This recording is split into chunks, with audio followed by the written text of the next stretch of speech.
బంగారం, వెండి ఈ మధ్య కాలంలో మనం చూస్తున్నాం ఏ విధంగా వీటి యొక్క ధరలు పెరుగుతున్నాయో. అయితే బంగారంతో పోలిస్తే వెండి కూడా అదే స్థాయిలోని పోటాపోటీగా పెరుగుతుండడంలోని ప్రజలందరూ కూడా షాక్ అవుతున్న పరిస్థితి కనిపిస్తోంది. అంటే ఒకవేళ గోల్డ్ రేట్ పెరిగినప్పటికీ సరే సిల్వర్ కొందాంలే అంటే ఆల్టర్నేటివ్‌ని చూస్ చేసుకునే వాళ్ళకి అది కూడా అదే స్థాయిలో పెరగడం నిజంగా ఆందోళన వ్యక్తం చేస్తున్నారు. ఇటు బంగారు ప్రియులు కావచ్చు, లేకపోతే వెండి ప్రియులు కావచ్చు.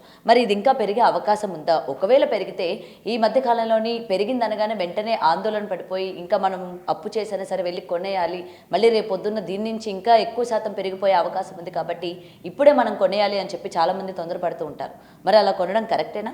సో వీటన్నిటి గురించి తెలుసుకుందాం ఈరోజు మనతో పాటు బిజినెస్ అనలిస్ట్ నాగేంద్ర సాయి గారు ఉన్నారు. సార్ నమస్తే.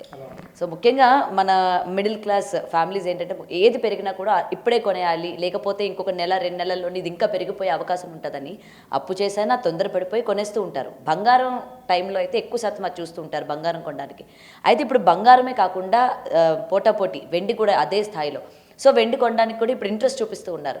మరి ఇలానే రేట్లు అంటే ఇదే విధంగా పెరిగే అవకాశాలు ఉన్నాయా, తగ్గే అవకాశాలు ఉన్నాయా?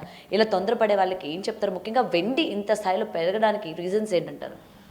సో మనకి బంగారం అనేది మన భారతీయులకి చాలా కాలం నుంచి మన బ్లడ్లో ఆల్మోస్ట్ గోల్డ్ ఉందని చెప్పుకోవచ్చు. ఎందుకంటే మనకి ప్రతి ఒక్కరికి ఒక అమ్మాయి పుట్టిందంటే ఒక తులం బంగారమైనా ఖచ్చితంగా ఉండాలి, ఎంత అసలు లేని వాళ్ళు అయినా సరే బంగారం ఉండాలి అనే మన కల్చర్లోనే అది ఇన్వైబ్ అయిపోయిందండి. కాకపోతే గోల్డ్ని ఇన్వెస్ట్మెంట్గా చూస్తున్నామా, లేకుంటే జస్ట్ బయట న్యూస్ ఫ్లోతో మనం దాని నుంచి క్యారీ అవే అయిపోతున్నామా అని చూసుకోవాలి. ఒకవేళ గోల్డ్ ఇన్వెస్ట్మెంట్గా చూస్తున్నాము, లేదా మనకు ఒక 2 years down the lane or 5 years down the lane మన ఇంట్లో పెళ్ళి ఉంది, లేదంటే ఏదైనా ఫంక్షన్ ఉంది, అప్పుడు గోల్డ్ తీసుకోవాలనుకున్నప్పుడు దాని థాట్ ప్రాసెస్ డిఫరెంట్గా ఉండాలి. గోల్డ్ ఇన్వెస్ట్మెంట్గా చేయాలనుకున్నప్పుడు దాని థాట్ ప్రాసెస్ డిఫరెంట్గా ఉండాలి. ఇప్పుడు ఏంటంటే గోల్డ్ ఈ స్థాయిలో పెరగడానికి డిఫరెంట్ ఫ్యాక్టర్స్ ఉన్నాయండి. అంటే మన దేశంలోనే కాకుండా ప్రపంచవ్యాప్తంగా చాలా ఫ్యాక్టర్స్ గోల్డ్ ఈ స్థాయి పెరగడానికి కారణం ఉంది. ఇంటర్నేషనల్ మార్కెట్లో $2,600 మ్యాక్సిమం. మనం అప్పటి నుంచే గోల్డ్ కొనమని చెప్పి కూడా అనేక సందర్భాల్లో చెప్తూ వచ్చాం.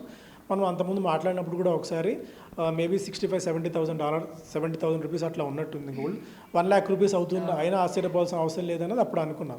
ఇప్పుడు 1 lakh కాదు 2 lakhs అయినా ఆశ్చర్యపోవాల్సిన అవసరం లేదన్న మాట ఎందుకు వచ్చిందంటే ప్రపంచవ్యాప్తంగా అనిశ్చితి విపరీతంగా పెరిగిపోయింది. ఎందుకంటే గ్లోబల్ టెన్షన్స్ ఉన్నాయి, జియో పొలిటికల్ టెన్షన్స్, అటు చాలా దేశాల్లో యుద్ధ వాతావరణం ఉంది. అండ్ డొనాల్డ్ ట్రంప్ తీసుకుంటున్న అనేక డెసిషన్స్ అటు పక్కనున్న కెనడా మీద కానీ, చైనా మీద, బ్రెజిల్ మీద, ప్రపంచంలో ఈవెన్ కొరియా మీద, అంటే ప్రపంచంలో ప్రతి దేశం మీద తారిఫ్స్ తాను విధించాలని, ఒక ఆధిపత్యం తెచ్చుకోవాలని చెప్పి ఆయన తీసుకుంటున్న అనేక డెసిషన్స్ వల్ల ఒక అనిశ్చిత వాతావరణం నెలకొంది. ఎప్పుడైతే అనిశ్చిత వాతావరణం నెలకొంటుందో అప్పుడు గోల్డ్ పెరగడం స్టార్ట్ అవుతుంది. ఎందుకంటే కరెన్సీకి విలువ అనేది తగ్గిపోతుంది. రేపు పొద్దున ఏం జరుగుతుందో తెలియదు అనుకుంటున్నప్పుడు కరెన్సీలు అన్నీ పక్కన పడేసి గోల్డ్ ఎక్కువ కొనడానికే ప్రపంచవ్యాప్తంలో మేజారిటీ హెడ్జ్ ఫండ్స్ కానివ్వండి, లేదంటే టాప్ ఇన్వెస్టర్స్ కానీ గోల్డ్కి ఫస్ట్ ప్రయారిటీ ఇస్తారు. ఇంకొకటి ఏంటంటే ఇంతకాలం మనం డాలర్ని, ప్రతి దేశం కూడా డాలర్ని రిజర్వ్ కరెన్సీగా పెట్టుకుంటూ వస్తారు, యుఎస్ డాలర్ని. వాళ్ళు కూడా అలాంటి వాళ్ళు 2016 వరకు ఉన్న సినారియో 2026 సినారియో చూస్తే లాస్ట్ 10 ఇయర్స్లో డాలర్కి ఉన్న వెయిటేజ్ బాగా తగ్గిపోతూ వస్తుంది. యుఎస్ డాలర్కి ఒకప్పుడు 60% ఉన్న వెయిటేజ్ కాస్తే ఇప్పుడు 40% వెయిటేజ్ తగ్గిపోయింది. అంటే డాలర్ని యుఎస్ డాలర్ రిజర్వ్ కరెన్సీగా పెట్టుకోవడం మానేసి దాని నుంచి వైద్యులకి గోల్డ్ని లోడ్ చేసుకుంటూ వస్తుంది. ఎందుకంటే గోల్డ్ ఒక సేఫ్ హెవెన్ లాగా, ఒక హెడ్జ్ మెకానిజంలో భాగంగా రేపు పొద్దున్న ఏదైనా సరే యుఎస్ డాలర్ వాల్యూ తగ్గిపోతుంది. యుఎస్ డాలర్ ఎందుకంటే యుఎస్ ఎకానమీ వీక్ అవుతుంది. ఎకానమీ వీక్ అవుతున్న టైంలో యుఎస్ డాలర్ని కొనుగోలు చేస్తే రిస్క్ అవుతుంది అనుకుంటున్నప్పుడు దాన్ని డంప్ చేసి గోల్డ్ని మనం బాగా కొంటున్నాం. నాట్ ఓన్లీ మనం ఇప్పుడు చైనా కానివ్వండి, మనం కానీ టన్నుల కొద్ది బంగారాన్ని మనం కొనుగోలు చేస్తున్నాం. మన రిజర్వ్స్లో గోల్డ్ని ఎక్కువగా పెట్టుకుంటున్నాం. అందువల్ల కూడా గోల్డ్ ధర ఈ స్థాయిలో పెరగడానికి కారణమవుతుంది. సో గోల్డ్ ఇక్కడి నుంచి ఇంకా ఎంతవరకు పెరగచ్చు అంటే దానికి డొనాల్డ్ ట్రంప్ ఉన్నంత వరకు గోల్డ్ ఎక్కడి దాకా వెళ్తున్నది ఎవరు ప్రెడిక్ట్ చేసే పరిస్థితి అయితే లేదు. తగ్గే అవకాశాలు అంటే మేబీ ట్రేడింగ్ చేసేవాళ్ళు కొద్ది గొప్ప తగ్గితే తగ్గచ్చేమో. ఇక్కడి నుంచి అది 10% తగ్గచ్చా, 20% తగ్గచ్చా, ఎంత తగ్గచ్చో తెలియదు. కానీ బట్ డొనాల్డ్ ట్రంప్ ఉన్నంత వరకు అనిశ్చితి అనేది ఉంటుంది. అనిశ్చితి ఉన్నంత వరకు, ప్రెడిక్టబిలిటీ మార్కెట్లో లేనంత వరకు గోల్డ్ అయితే పెరుగుతూనే వెళ్తుంది. అది ఎక్కడి దాకా వెళ్తుంది అంటే ఇప్పుడు మనం మాట్లాడుకుంటున్నాం, అది 1,50,000 ఉండదు, అది 2 లక్షలు అవుతుంది కావచ్చు, 4 లక్షలు కావచ్చు, ఎంతైనా కావచ్చు, దాని గురించి అయితే చెప్పలేం. బట్ వెండికి డిఫరెంట్ సినారియో అండి, గోల్డ్కి డిఫరెంట్ సినారియో అయితే చూడాలి. గోల్డ్ పెరిగినా సరే ప్రజలు సరేలే ఎప్పుడు ఉంటూనే ఉంటుంది కదా అని చెప్పి లైట్ తీసుకుంటూ ఉంటారు, కానీ వెండి కూడా అదే స్థాయిలో పెరుగుతుంది. సో వెండికి ఇండస్ట్రియల్ డిమాండ్ ఒకటే రీజన్ అండి. గోల్డ్కి ఏంటంటే ప్రతి దేశం వాళ్ళ కరెన్సీ, వాళ్ళ వార్ చెస్ట్లో ఆర్ఎల్స్ వాళ్ళ దీనిలో పెట్టుకోవడానికి చూస్తారు కాబట్టి గోల్డ్ పెరిగినా ఒక లెక్క, ఎందుకంటే బయట అనిశ్చిత వాతావరణం ఉంది కాబట్టి. బట్ సిల్వర్కి అలాంటి సినారీ ఎప్పుడూ లేదండి. అంటే సిల్వర్ ఎంత పెరగడం, $30 నుంచి ఏకంగా $120 పెరగడం ఈ ఇయర్ స్టార్టింగ్లోనే 2026లోనే, అంటే స్టార్ట్ అయ్యి మనకి ఇంకా 25 డేస్ కూడా కాలేదు, ఇది ఇప్పటికే 20% పెరిగింది. 2025 ఆల్మోస్ట్ 60% సిల్వర్ రిటర్న్స్ ఇవ్వడం చూస్తున్నాం. అంటే ఇంతటి రిటర్న్స్ ఇవ్వడం అనేది ఏ అసెట్ క్లాస్ కూడా, అది బంగారం అవనివ్వండి, వెండి అవనివ్వండి, స్టాక్ మార్కెట్ అవనివ్వండి, క్రిప్టో కరెన్సీ అవనివ్వండి, you name any asset class 90 degreesలో వర్టికల్గా అయితే ఏది రియల్ ఎస్టేట్ ప్రైజెస్ అయినా సరే ఏవి పెరుగుతూ వెళ్ళవు. ఎక్కడో చోట ప్రైస్ అడ్జస్ట్మెంట్, ప్రైస్ రియలైజేషన్ అనేది జరగాలి. నిజంగా అంటే రూపాయికి రూపాయి ఎందుకు విలువ అంటే ఆ రూపాయికి సరిపడా ఫ్యాక్టర్స్ అన్నీ కూడా దానికి రిలేట్ అయి ఉంటాయి కాబట్టి దాని వాల్యూ అంత ఉంటుంది. ఇప్పుడు గోల్డ్ కూడా దాని వాల్యూ ఎంత ఉంటుందంటే దానికి ఎక్కడో చోట ప్రైస్ రియలైజేషన్ అనేది ఒకటి జరగాలి. ఆ ప్రైస్ రియలైజేషన్ ఎక్కడ జరుగుతుంది అని అనుకున్నప్పుడు మిగిలిన గ్లోబల్ ఫ్యాక్టర్స్ అన్ని కారణం అవుతాయి కాబట్టి గోల్డ్ పెరుగుతుంది. బట్ సిల్వర్కి ఇండస్ట్రియల్ డిమాండ్ ఉంది. ఇప్పుడు రకరకాల ఎలక్ట్రిక్ వెహికల్స్లో కానివ్వండి, బ్యాటరీస్ తయారీలో కానివ్వండి, రెన్యూబుల్ ఎనర్జీ సోలార్ ప్యానల్స్ తయారీలో కానీ రకరకాల వాటికి సిల్వర్ ఇండస్ట్రియల్ డిమాండ్ ఉంది. ఏ ఇండస్ట్రీ కూడా ఈ లెవెల్స్ దగ్గర ఆ ధరలు పెట్టుకొని సస్టైన్ అయితే అవ్వలేదు. సో ఒకవేళ ఇంత పెరిగింది కదా మనం ఆపేద్దాంలే అని చెప్పి అనుకున్నప్పుడు ఆటోమేటిక్గా డిమాండ్ అండ్ సప్లైలో భాగంగా అంటే వేరే ఆల్టర్నేటివ్ మెటల్ని మళ్ళీ చూస్ చేసుకునే అవకాశం ఏమైనా? సో ఇమీడియట్గా అయితే జరగదండి, ఎందుకంటే ఇవన్నీ ఇయర్స్ టుగెదర్ రీసెర్చ్ చేసి వచ్చిన తర్వాత కాబట్టి సిల్వర్ బదులు ఇమీడియట్గా వేరే ఏదైనా వస్తువు వాడి చేద్దాంలే అనుకునే పరిస్థితి ఉండదు. సో సిల్వర్ డిమాండ్ సిల్వర్కి ఉండే ఉంటుంది ఇండస్ట్రియల్లో. బట్ సిల్వర్ని ఒక ఇన్వెస్ట్మెంట్గా అయితే ఇప్పుడు చూడకండి, అంటే ఈ పాయింట్ ఆఫ్ టైంలో. ఎందుకంటే లాస్ట్ 2-3 months సినారియోస్ చేంజ్ అయిపోయి, అంత ముందు వరకు నేను కూడా సిల్వర్ కొనమని చాలా సందర్భాల్లో చెప్పాను, గోల్డ్ కంటే సిల్వర్ కొనండి అని చెప్పి. బట్ ఈ లాస్ట్ 5-6 months సినారియోస్ అనూహ్యంగా చేంజ్ అయిపోయి. ఇన్వెస్ట్మెంట్ అని ఎప్పుడు అవుతుంది అంటే మనం తీసుకున్న రిస్క్ ఎంత, మనకు వచ్చే రివార్డ్ ఎంత, అది మనం ఇన్వెస్ట్మెంట్ పెట్టే ముందు ఆలోచించాలి. సో రివార్డ్ చాలా తగ్గిపోతుంది, రిస్క్ చాలా ఎక్కువ అవుతుంది ఈ లెవెల్స్ దగ్గర సిల్వర్ ఇన్వెస్ట్మెంట్ చేసినప్పుడు.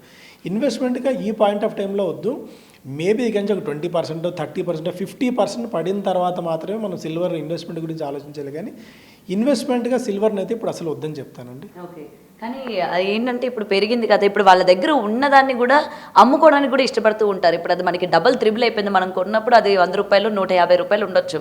బట్ ఈరోజు మనం చూసుకుంటే దాని వాల్యూ త్రిబుల్ అయిపోయింది. సో ఇప్పుడు దాన్ని అమ్మే ప్రయత్నం కూడా చేసే వాళ్ళు ఉంటారు కదా. ఖచ్చితంగా నేను గతంలో కూడా చెప్తూనే ఉన్నాం, గోల్డ్ ఏంటంటే ఇప్పుడు ఏంటంటే మనం ఒక మార్కెట్లో ప్రిన్సిపల్ తక్కువలో కొనలేము, ఎక్కువలో అమ్మలేము. సో ఎందుకంటే ఎక్కడో చోట ప్రాఫిట్ బుక్ చేసుకోవాలనుకున్నప్పుడు ఒకవేళ మీరు సిల్వర్ మంచి ధరలో కొన్నారు, లక్షన్నరకు కొన్నారు అనుకోండి, మంచిగా ప్రాఫిట్ బుక్ చేసుకోండి. ప్రాఫిట్ బుక్ చేసుకుని మళ్ళీ కావాలంటే కొనండి.